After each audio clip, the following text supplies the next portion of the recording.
Lately I've been thinking about love. It's around and it's found in between me and you. Question 4 is an example of information and ideas questions from the SAT reading. Remember, of the 3 types of questions on the SAT reading, information and ideas focus on details from the passage. In particular, this is an example of citing textual evidence. This is a huge deal on the SAT. The SAT has an entire sub-score completely devoted to your ability to support an answer based on lines from the passage. So these are questions that you definitely want to pay attention to. Before we start talking about the correct answer, let's talk about test-taking strategies for these questions. These citing textual evidence questions are always written the same way. They always ask which of the following choices supports, and then they list either a claim about the passage or they ask you to support the previous question that you answered. Always, they give you the lines that the sentence is found in, the beginning of the sentence, and then the end of the sentence.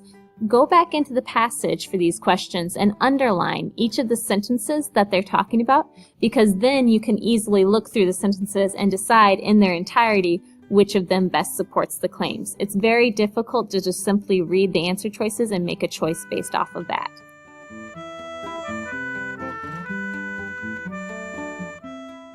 As suggested in the test-taking strategy, I've highlighted each of the answer choices that were given to me in this question. The correct answer is A.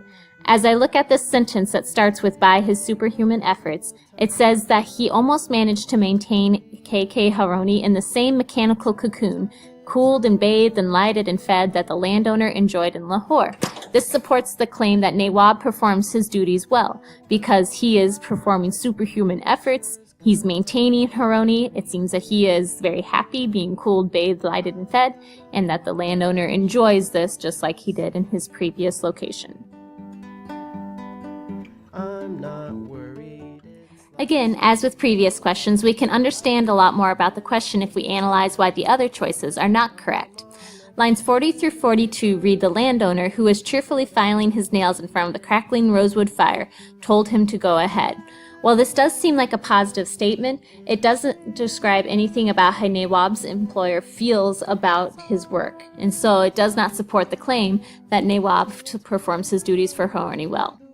In lines 46 through 49, it reads, "In your service I have earned these gray hairs." Here he bowed his head to show the gray, "and now I cannot fulfill my duties as I should."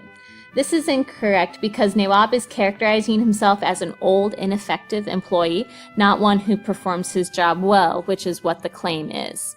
Finally, line 56 reads, "I've eaten your salt for all my years." Line 56 addresses the fact that Nawab has always lived in his employer's household, but it doesn't necessarily address his effectiveness as that employee.